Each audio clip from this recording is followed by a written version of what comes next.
Alors ici c'est Bandol, là où je venais quand j'étais petit, probablement entre l'âge de 5-6 ans plutôt, jusqu'à l'âge de 13 ans, ou 12, je me souviens plus très bien, je crois 13.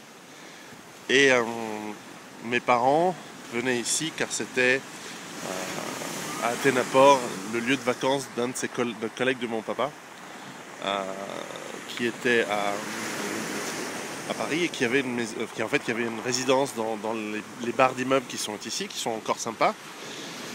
Et voilà, donc on venait tous les étés, en juillet, plutôt deuxième quinzaine de juillet. Et c'était un endroit, je suis encore tout ému parce qu'évidemment c'est beaucoup de souvenirs d'enfance.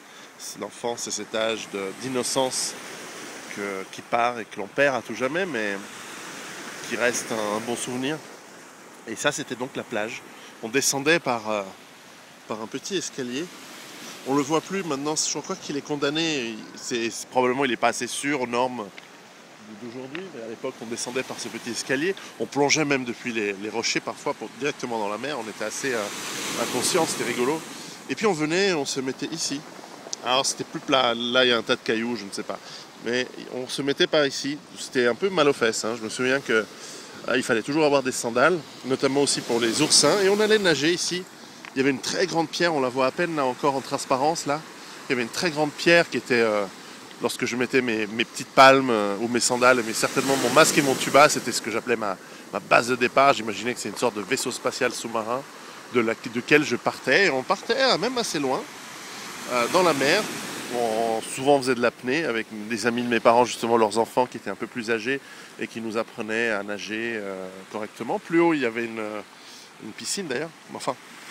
Et là on montait sur les rochers ici et on se mettait sur ces rochers tous ensemble et on allait pêcher les oursins, j'imagine qu'il y en a beaucoup moins aujourd'hui, et avec une bouteille de vin blanc, un peu d'eau pour les enfants, on mangeait directement les oursins avec une paire de ciseaux, on les attrapait, on les découpait.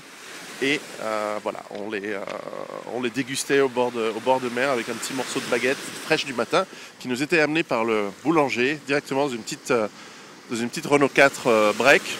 C'était très le signe d'une époque. Et puis là-bas, on voit l'île Rousse. Belle petite roche. Et ça doit être à peu près quoi, 500 mètres? Ouais, j'estime à 500 mètres cette distance. Et plusieurs fois, nous partions tous ensemble en expédition. Certains sur un petit canot pneumatique à pagaille, et puis la plupart en nageant avec nos palmes. Et on traversait ces 500 mètres pour arriver jusqu'à l'île Rousse, où là-bas on prenait un pique-nique. On y allait tous en groupe pour plus de sécurité. La mer était plus calme l'été. Et là évidemment on est encore au printemps, donc il y a encore un peu de vagues. Et puis on plongeait dans l'eau, on avait là aussi des oursins, il fallait porter des sandales pour ne pas se piquer les pieds. Bref. C'était un endroit vraiment extraordinaire. Je ne sais pas si je reviendrai jamais, mais en tout cas je tenais à venir ici, faire une petite vidéo, afin que l'on voit ce que c'était que ces vacances du temps jadis. Ça fait déjà au moins 25 ans, donc c'était dans les années 80, fin des années 70, début des années 80. Des vacances innocentes, sympathiques, où on s'engueulait pas. C'était déjà pas évident dans ma famille de ne pas se faire engueuler. Donc ça c'était des vacances très appréciées où chacun était tranquille. Et puis tous ensemble on jouait derrière où il y a justement il y avait un terrain de volleyball. Derrière il y avait des tennis où on jouait un petit peu. Ce qui était fascinant c'était de jouer à la pétanque entre au moins 3 générations. Il y avait des personnes de 60 ans, des personnes de 40 et des petits jeunes comme nous, on avait 10 ans. Et on participait tous ensemble, jouait à la pétanque, on écoutait les enfants rigoler des blagues grasses sans tout à fait les comprendre des adultes. Très franchouillard, mais très agréable à vivre. On buvait notre pinard. Enfin, les adultes buvaient leur pinard. Nous, on avait notre... Les jours de fête, on avait où on avait de la chance, on buvait notre jus de fruits je ne sais plus comment il s'appelle. On mangeait à l'époque des biscuits à 4 heures. Je me souviens que c'était les Princes de Lu. Et il y avait un vrai goût de chocolat. J'en ai remangé récemment, c'est dégueulasse. Voilà, comme toute chose, il y avait encore du vrai goût, une vraie vie. Et surtout, forcément, les parents, dans une croissance économique des années encore 70, gagnaient suffisamment d'argent pour pouvoir amener leur famille tous les ans à la mer, en vacances, et tous les hivers au ski d'ailleurs, mais bon. Et donc c'est très émouvant maintenant que je suis moi-même parent, de réaliser, si on peut dire, le sacrifice, bien que c'est aussi un plaisir, mais finalement d'économiser par son travail de l'argent que l'on peut dépenser pour offrir un voyage. Je me souviens, on partait tous dans une toute petite voiture. À l'époque, c'était soit une Fiat, c'était une Fiat Ritmo, non, c'était avant ça, c'était une Fiat 127. Ensuite, il y a eu une Citroën CX, une voiture assez incroyable. On aurait dit justement un vaisseau spatial. Et puis ensuite, je crois que c'était passé, je ne sais plus si c'était une Fiat Ritmo ou pas. Mais enfin, voilà, c'était des longs voyages où on était dans la voiture avec des bagages. On aurait dit vraiment une famille de Siciliens ou d'Algériens qui se baladent avec...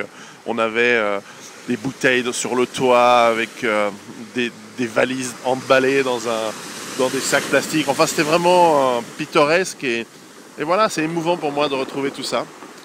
Et bon, voilà, j'ajouterai simplement, parce qu'en fait, ça n'intéressera personne, à part moi et ma famille, cette vidéo, que vraiment, je crains qu'à partir de maintenant, non seulement ce sera de plus en plus difficile pour la plupart des gens de partir en vacances et de se débrouiller pour payer à leurs enfants, justement, des vacances, mais aussi... ça va être de plus en plus difficile pour des raisons énergétiques, d'avoir l'essence, d'avoir l'énergie nécessaire pour faire ces voyages tous les ans. Au début, ce sera juste trop cher, et ensuite, ça deviendra tellement rare que ça n'existera plus. Et donc, d'ailleurs, toute une industrie des vacances, toute une industrie des loisirs va disparaître, ou complètement changer pour être beaucoup plus local. Probablement, on redécouvrira le plaisir local, le plaisir des loisirs sur place, et que ces régions ici, ces régions du sud de la France, eh bien, ne seront plus que pour les gens du coin. Donc voilà, je voulais faire ce petit email, ce petit vidéo. Je suis tout ému, je suis vraiment tout ému.